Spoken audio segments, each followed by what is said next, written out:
এই ৮টি কথা মেনে চললে দুঃখ আপনার ধারের কাছে ঘেঁষবে না। ১.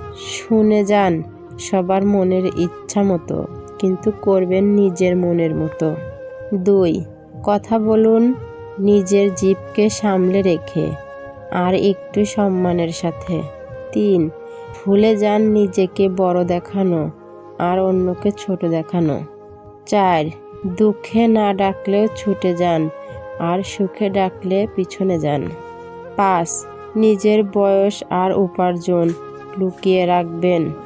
যদি আপনার প্রাণের প্রিয় কিংবা ভাইও জিজ্ঞাসা করে, তাকে তবুও বলবেন না। ৬. স্বাস্থ্যকর খাবার গ্রহণ করুন।